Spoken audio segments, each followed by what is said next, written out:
जय जगतगुरु जय भारत। पूर्ण ब्रह्म परमेश्वर सतगुरु रामपाल जी के चरण कमल में अनंत कोटि दंडवत प्रणाम। साथ ही उनकी प्यारी सात संगत को मुझ पवन दास की तरफ से प्यार भरा सत साहिब। भाई और बहनों, गुरुदेव भगवान ने सत्संग में बताया कि सत्संग में बूटे साधु एक से एक अगाधु, नर उनकी सरना लाग जिनकी झुकी तड़े न डाली। अर्थात नाम उपदेश प्राप्त नए भगत भाई बहनों के लिए गुरुदेव भगवान का आदेश है कि आप जब भी सत्संग में जाओ तो सत्संग सुनने के उपरांत इधर उधर की बातों में समय बर्बाद करने के बजाय पुराने भक्तों के बीच में मंडली बनाकर उनसे और अधिक ज्ञान समझना चाहिए तथा अपनी शंकाओं का समाधान करवाना चाहिए। परंतु गुरुदेव भगवान के जेल जाने के बाद उनके नाम से खोले जा रहे आश्रमों में वर्तमान में शंका समाधान और ज्ञान की बातें कम तथा राजनीति व इधर उधर की बातें अधिक होती हैं, जिस कारण नए भगत भाई बहन ज्ञान व मर्यादाओं की पूर्ण जानकारी के बिना भक्ति का पूर्ण लाभ नहीं उठा पाते हैं। इस बात को मद्देनजर रखते हुए गुरुदेव भगवान ने अपने सत्सेवक बच्चों पर आशीर्वाद की दया करके साध संगतियां शुरू करवाई और भक्ति मार्ग की लगभग सभी शंकाओं का ज्ञान आधार से वीडियो बनवाकर शंका समाधान भी करवाया। साथ ही भगत समाज के लिए 160 से ऊपर शंकाओं के समाधान को लेकर शंका समाधान नाम से एक पुस्तक बनवाकर भक्ति के इच्छुक भगत भाई बहनों तक हजारों की संख्या में उस पुस्तक की प्रतियां भी डाक के द्वारा भिजवाई।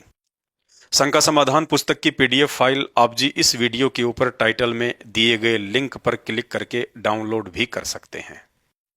तो चलिए शुरू करते हैं वीडियो, जिसका विषय है प्रथम मंत्र जाप को लेकर संपूर्ण शंका समाधान।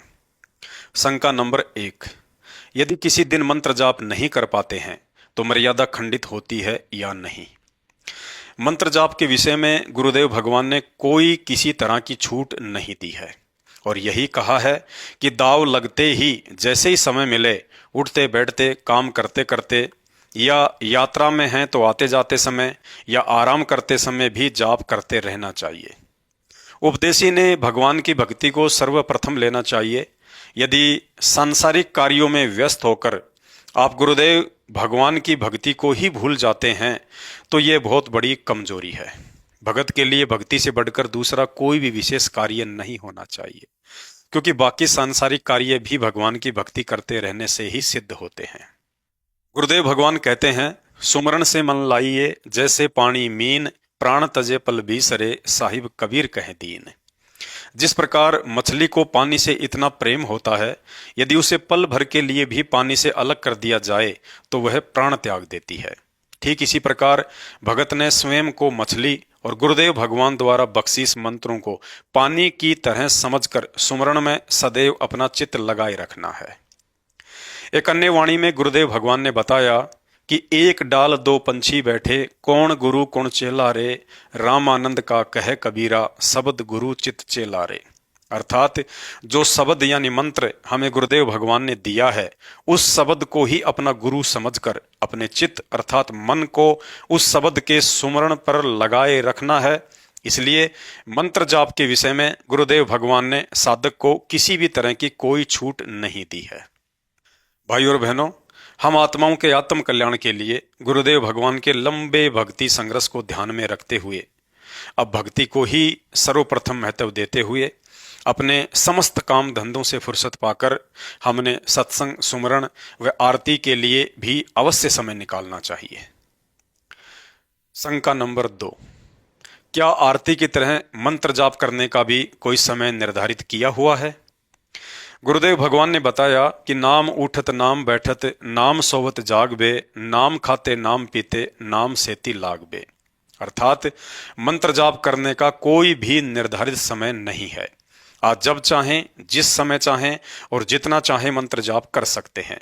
इतना अवश्य ध्यान रखना है कि आरती करते समय व सत्संग सुनते समय मंत्र जाप नहीं करना है, क्योंकि ध्यान पूर्वक मन लगाकर सत्संग सुनना और आरती करना भी मंत्र जाप करने के समान ही लाभदायक है।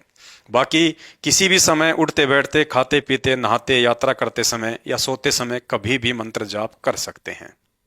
शंका नंबर 3, सुबह उठते ही सबसे पहले आरती करनी चाहिए या मंत्र जाप करना चाहिए? गुरुदेव भगवान ने बताया कि यह आपकी अपनी इच्छा पर निर्भर करता है।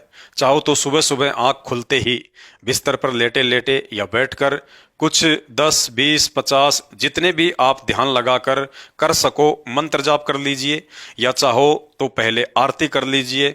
ऐसा कोई नियम या बाध्यता नहीं है कि आपने पहले आरती ही करनी है या पहले मंत्र जाप ही करना है। शंका नंबर 4, प्रथम मंत्र की पूरी माला अर्थात 108 मंत्र जाप एक ही बार में करना जरूरी है या अलग अलग समय में भी कर सकते हैं? गुरुदेव भगवान ने बताया कि यह भी आपकी अपनी इच्छा व समय पर निर्भर करता है। आप चाहो तो एक बार में भी प्रथम मंत्र की पूरी माला कर सकते हैं, चाहो तो सारा दिन में कभी 5, कभी 10, कभी 15 इस तरह से भी जाप कर सकते हो। अर्थात 24 घंटे में आप कभी भी प्रथम मंत्र के 108 जाप पूरे कर सकते हैं। आप चाहो तो एक माला से अधिक भी जाप कर सकते हैं।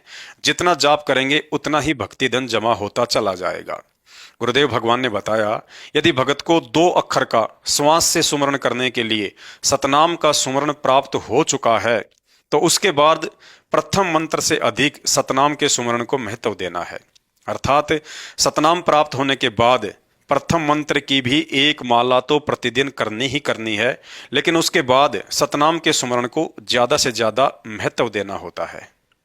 शंका नंबर 5, 2 अक्षर का सतनाम प्राप्त होने के बाद पहले प्रथम मंत्र का जाप करना जरूरी है या पहले सतनाम का सुमरण करना जरूरी है? गुरुदेव भगवान ने बताया कि यह भी आपके अपने अभ्यास और आपकी अपनी इच्छा पर निर्भर करता है। यदि सुबह आंख खुलते ही बिस्तर पर लेटे लेटे या बैठकर आपको जो भी सुमरण याद आ जाए उसी का जाप शुरू कर दें। अर्थात सुबह उठते ही सबसे पहले प्रथम मंत्र का ही जाप करना है या सतनाम का ही जाप करना है, ऐसी ना ही तो कोई बाध्यता है और ना ही कोई नियम है। शंका नंबर 6, प्रथम मंत्र जाप करने की उत्तम विधि क्या है? गुरुदेव भगवान ने बताया कि प्रथम मंत्र को सुरत, निरत और मन के साथ जाप किया जाता है। शंका नंबर 7, सुरत, निरत और मन क्या है तथा उसके साथ कैसे जाप किया जाता है? गुरुदेव भगवान ने बताया कि जो मंत्र आपको मिला है, जाप करते समय विशेष कसक के साथ उस मंत्र पर ध्यान लगाकर जाप करना। अर्थात यदि आप प्रथम मंत्र जाप कर रहे हैं तो जाप करते समय यह ध्यान रखना है कि मैं मुख से क्या मंत्र बोल रहा हूं। बोलते समय उस मंत्र पर ध्यान रखना सुरत नृत्य से जाप करना कहलाता है। अर्थात जाप करते समय मन इधर उधर की बातों पर ध्यान ना दे, उसे मन के साथ जाप करना कहते हैं। अर्थात कहने का सीधा सा तात्पर्य यह है कि सुमरण करते समय अपने मन अर्थात विचारों को इधर उधर की सांसारिक यादें या काम धंधों की बातों से हटाकर सुमरण पर ही केंद्रित रखना, मन लगाकर सुरत नृत्य के साथ जाप करना कहलाता है।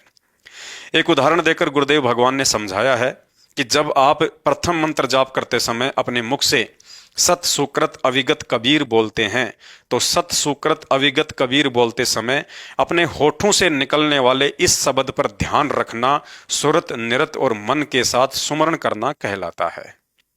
शंका नंबर 8, क्या आरती या मंत्र करने के लिए नहाना जरूरी है? गुरुदेव भगवान ने बताया कि नहाए धोए क्या होए जो मन का मैल न जाए, मछली सदा जल में रहे पर धोए बास न जाए। अर्थात नहाना केवल शरीर की स्वच्छता के लिए होता है, ना कि मन की स्वच्छता के लिए। अतः आरती या सुमरण करने के लिए नहाने की आवश्यकता नहीं है। यदि आपका सुबह जल्दी नहाने का अभ्यास है तो आप नहाकर भी आरती कर सकते हैं। गुरुदेव भगवान ने बताया कि पवित्र पुस्तक भक्ति बोध को गंदे हाथ ना लगें, भक्ति बोध का अनादर ना हो, उसके लिए कम से कम आरती करने से पहले हाथ मुंह अवश्य धो लेना चाहिए। तो भाई और बहनों, शंका समाधान में आज केवल इतना ही। भक्ति मर्यादाओं को लेकर अगला वीडियो देखने के लिए हमारे Facebook page Pawan Das is live Manav Dharmi Pawan दास को फॉलो करें। अच्छा लगे तो वीडियो शेयर करें। बंदी छोड़ सतगुरु रामपाल जी परमेश्वर जी की जय हो।